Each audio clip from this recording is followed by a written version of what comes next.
So, hey guys, welcome to the third and final episode of Growing Up Digital. And today we have my last and final guest, Miss Tracy. She is a mental health professional, she is a therapist, and a counselor. Hi, how's everyone doing? Like Jalen said, my name is Tracy Brown. I'm a family therapist with Positive Changes Counseling and Consulting. And I typically serve families that have children ages 6 to 17, but I also provide counseling services to adults. So for this final guest, I wanted to get somebody that encompasses all age ranges, not just like the children, because my first guest does high school students. The second guest was a parent who has a younger age child, and now I have somebody that encompasses all age groups. So let's get into the first question. So question number one is, how does excessive screen time affect anxiety, depression, and stress levels in students? Well, one of the things that I've noticed is that there's a codependency on technology from time to time. So once those things are removed from children, then sometimes they struggle with learning other coping strategies.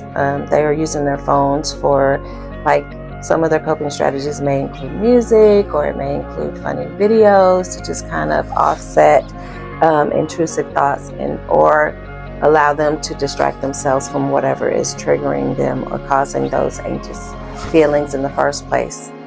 You know, because that definitely is the truth, because I always use music to drown out everything that gets on my nerves. I'll put on a little bit of R&B or rap or something just to try and restart my mood. Absolutely.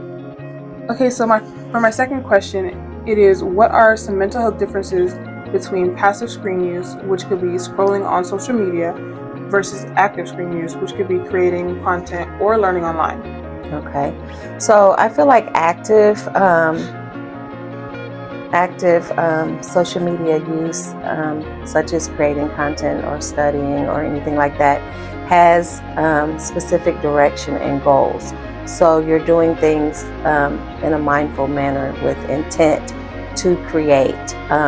So again, that's directed and purposeful, versus passive may just be used to distract you from something else, or it lacks focus. You're just kind of not wanting to focus on something. So like I said, you're using that more as a distraction versus something with intent. Something that's productive. Yeah, something productive. Thank you. Mm-hmm. How does social media use influence students' self-esteem and body image?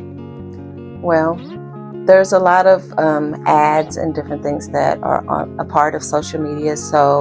Or there's, different personalities, body types, negative campaigns, smear campaigns, people's opinions, different blogs, where people's opinions start to matter more than, let's say, people that you have in your immediate circle. So you're looking to those people to just kind of, as your gauge. It's like, well, they don't look like me, so what's wrong with me? You start to internalize your differences instead of embracing the fact that we are all created differently.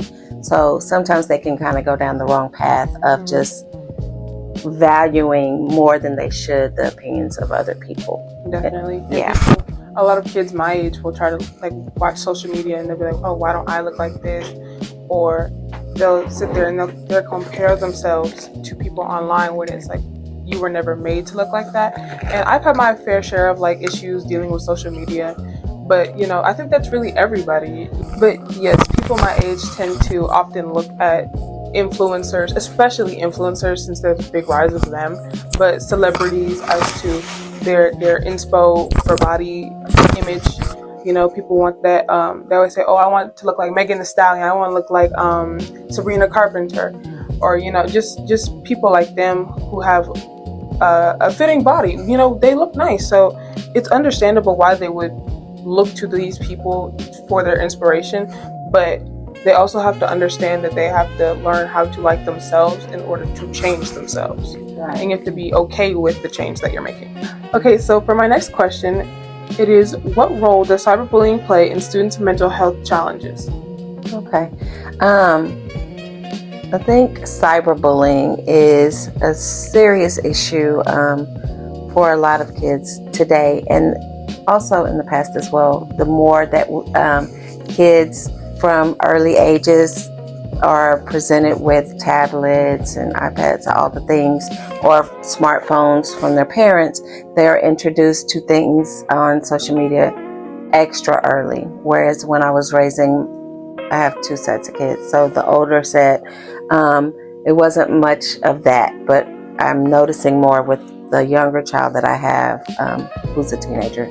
But for him, there's just a huge dependency on that, and so that started, early on, elementary school. So they're exposed to a lot of opinions and just meanness of other kids at times. Whereas back in the day, you could kind of just take your kids to the park. They may have a phone call from time to time, but for the most part, they weren't on a tablet where they're engaging with other kids. You're just watching cartoons or different things like that. Right. Everybody. You're just watching like funny shows or cartoons. You're not kind of engaging with other people when you're on social media. And nowadays, that's kind of the thing where other kids have the opportunity to just kind of bully you, using that as the platform for that. And kids are so addicted to it, it would seem like you could just be like, well, don't look at it. Just turn it off. Yeah, it should be that simple, but it's not that simple just because of our addictive natures as humans. And if we've been groomed the whole time that our screen time is very valuable to us, it allows the exposure to other people's meanness. And so I feel like that has been a very negative impact on people's self-esteem and how they feel about themselves. No, definitely.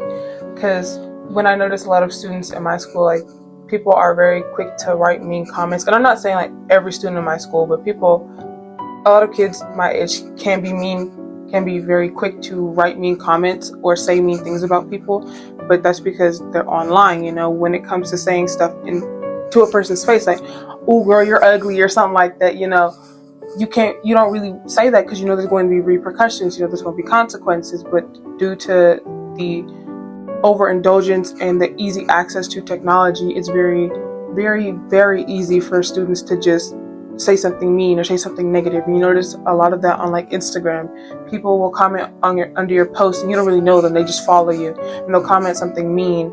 So it's kind of hard for you to balance that out. Yes, and they're not taking into consideration that there's an actual person on the other end. You're just having social media courage. Yes. So I can just say whatever I want to and not consider the consequence or the fallout or the impact on the person at the other end.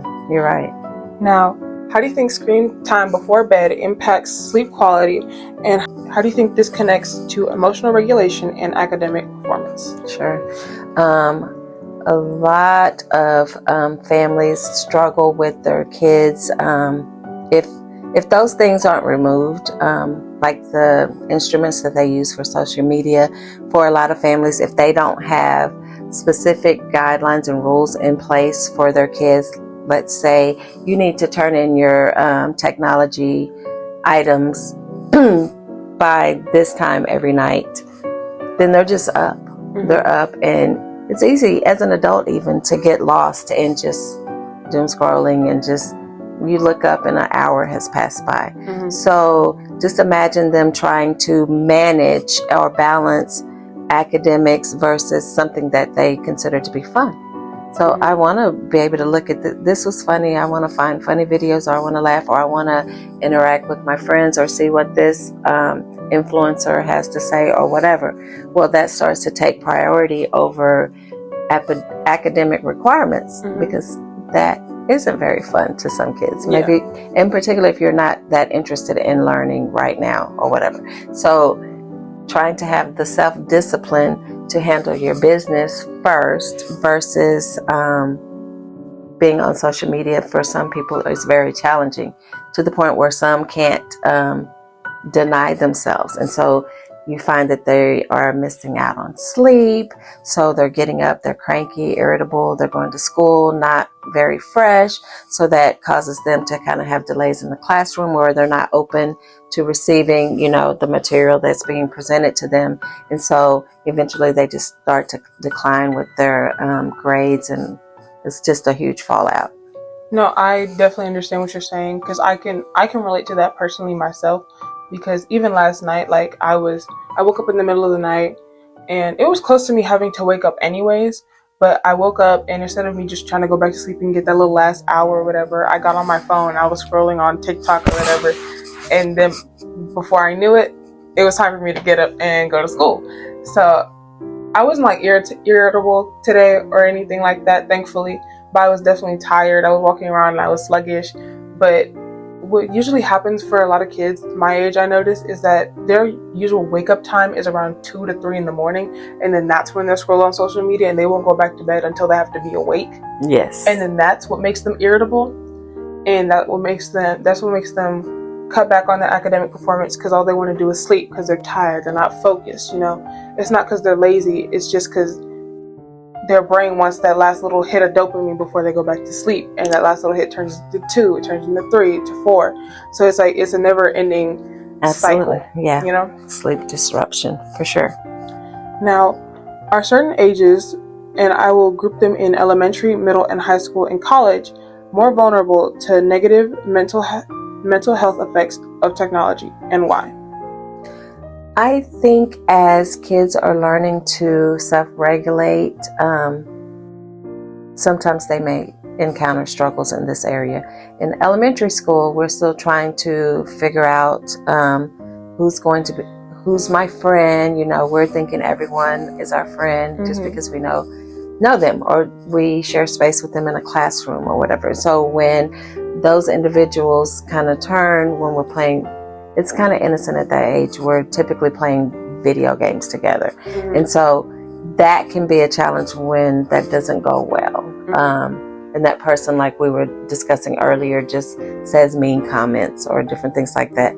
Them figuring out how to navigate that space and problem solve, conflict resolution when they don't have the skills to do so is very hard. Middle school for any individual is hard enough, because that's when your adolescence is coming into play. Yeah, middle school sucks. Yes, middle school. I hear that a lot. It's a hard time. It's a really hard time.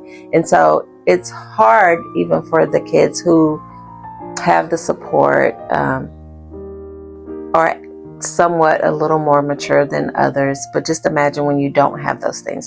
If you're lacking family support, if you don't have the friend groups, if you don't fit in, like you're not a popular kid or different things like that, it can become very challenging, because again, people are trying to find their identity, so they are aligning themselves in situations that may not be the best representation for themselves, just because they're trying to fit in. So I might find myself being with the mean kids and mistreating someone who's shy or lacks, friends and different things like that.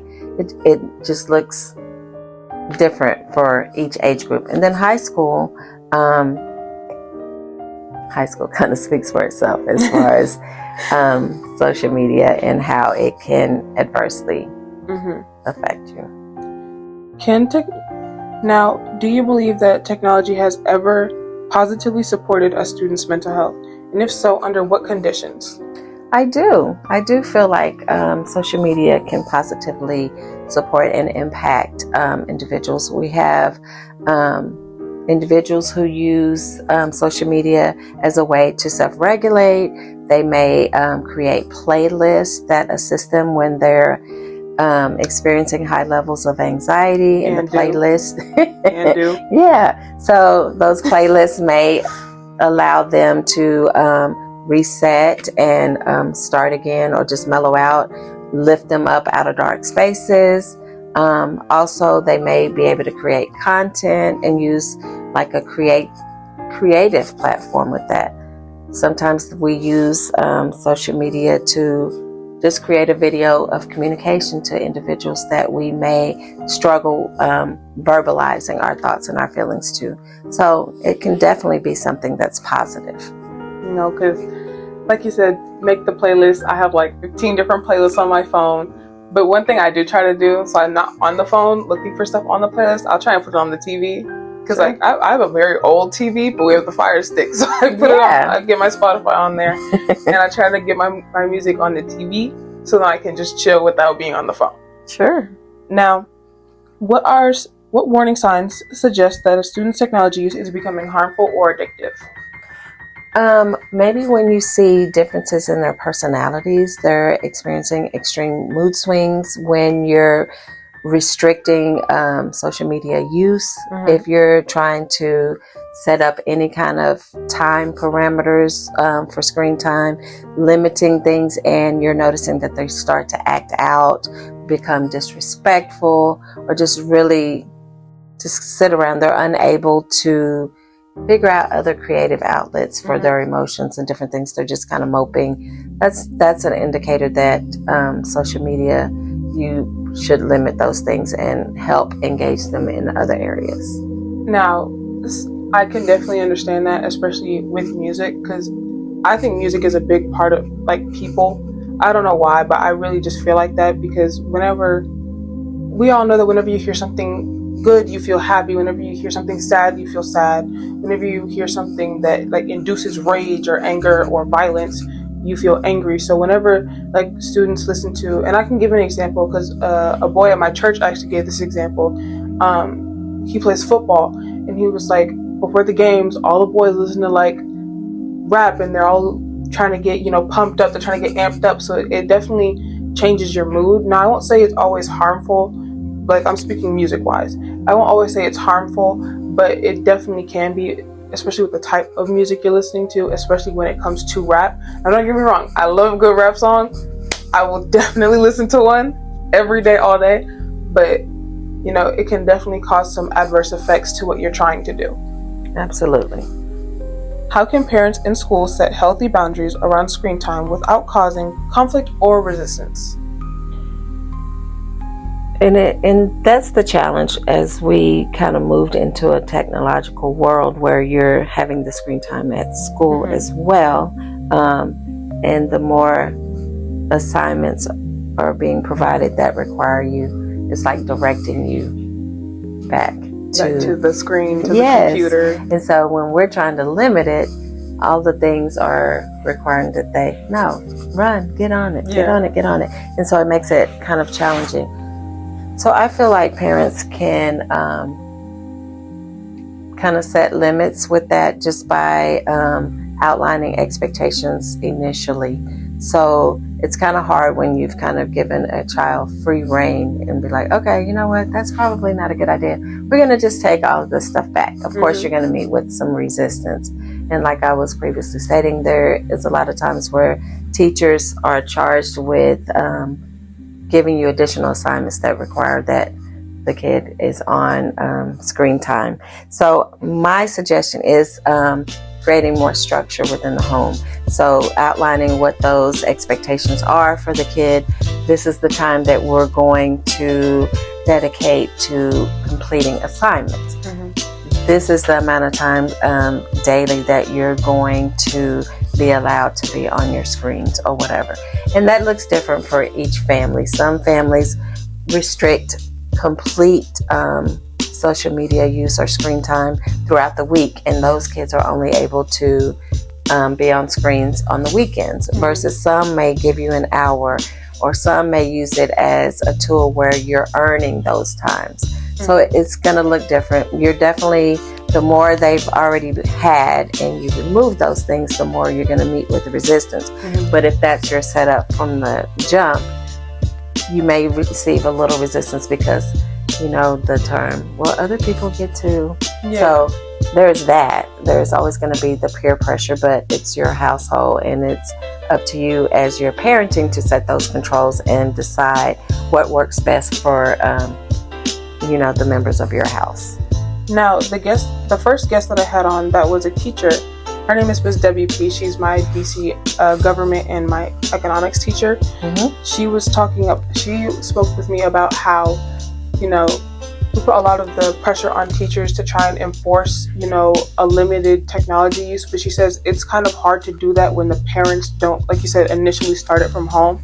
So they're often met with a lot of pushback, a lot of resistance, and students often try to find like ways around those restrictions. Like an instance that just happened at my school a while ago was that some kids broke into the lockdown browser, or broke out of the lockdown browser when they were taking like a really important test or whatever. And the teacher, he found out about it, and he was so frustrated. He was like, "Really, y'all gonna cheat?" He's like, "I'm one of the easiest teachers you gotta take, and you're gonna cheat." So he was very frustrated, and I kind of saw the connection there, where it's like it's kind of hard to put all of that pressure on the teachers when the parents aren't pushing that onto their kids from an early age, and then now they're being met with all this resistance, all this pushback, because there was no initial instillment from early age. Agreed. And for a lot of parents, you'll notice them in the grocery stores, little itty bitty babies on the tablets or your phone. So you're like training them from like the jump. Yes. Training them right from the jump to be addicted to these screens. And so, to your point, it's hard. You're going to get met with resistance. And it is challenging for teachers to try to figure out how to combat that when it's the babysitter for a lot of parents. Yeah. Now, my next question is, what are some practical strategies that students can use to create a balanced relationship with technology while maintaining their social connections and academic responsibilities? So how can they kind of teeter-totter all three things? Okay. I think it's going to take involvement from the parents and what their expectations are for their kids, and what they're allowed to do. Also, how they value relationships. One of the things that I did realize is when the schools had to lock up students' phones, which I know I have a love-hate relationship with that as well. Yonder pouches. Oh my God. It is a lot. It's very challenging for all of the things that we have been discussing, with the coping strategies and all the things that phones afford you. So I feel like that's going to require parental involvement as well. I feel the more in tune that students are with their goals, and if they're wanting to achieve those goals, that kind of aids in their ability to kind of balance it all out. But again, it requires structure and good time management skills. So what I was saying about phone use, and I feel like I have a love-hate relationship with them locking down the phones at the schools, just because there are practical uses for the phones. However, it also creates that codependency. But if you can figure out how to structure your time and make better use of it, by just kind of, if your family has those structured hours, school provides structure. So it's just a little bitty piece of the day that you would need to kind of manage yourself. What I was saying is relationships, if you value those, the more that you value those, then the more you're able to kind of put your phones down and physically connect. That was the positive thing of removing the phones from the schools, because now everyone whose head was down and just focused in their phones now have to look up and kind of physically engage with other people. So I feel like if you are able to do that and reconnect with individuals that you have relationships with, manage your time wisely, handle your business, cover responsibilities versus your self-pleasures and different things first, then that balance will take care of itself. Okay. Now, these are going to be some of my last few questions, so we're going to try and get these done as quick as possible. But what are some ways to combat the growing social media / phone addiction? And I've asked these last 5 questions to all my guests just to see what they really think. Again, I feel like it just has to do with what families are observing in their kids and how much involvement they're willing to do, not allowing those phones to become babysitters for them, but actually actively engage those kids, returning those kids to extracurricular activities where they have to socialize, creating platforms that allow opportunities for kids to have to connect with one another versus just kind of keeping everybody indoors to where, we had to play outside. We had to figure out our own fun. And so we didn't have, I know that I'm ancient and all that stuff, but we had friends and we knew many things about our friends because we had the opportunity to play with them and not just be on a screen with them. So I think if parents kind of limit some of that and reintroduce them to the opportunities where they get to socially engage with other people, that will kind of benefit them. So that was one of the topics. It's like kids don't know how to be bored anymore. They don't know how to create or use their imagination anymore. They don't. Now, at what age do you believe that a social media addiction is cultivated? Could it be any age, or could it just be like... I feel like it can be at any age. Like I said, I've seen where babies are placed with smartphones in their faces or tablets, and once you remove that from them, because they're screaming and They're yelling cranky. and cranky and all of the things. So I don't feel like it has to be like an age when you're older, because babies are sponges and they learn things very quickly. And it's like, oh, I kind of enjoy this. So they figure that out very quickly. Okay. What are some good ways to safeguard your children online? With the parental locks and different things like that, I feel like some parents take a hands-off approach and just are naively feeling like, oh, they're just playing on, Or I can trust my kids, they won't do anything. Right.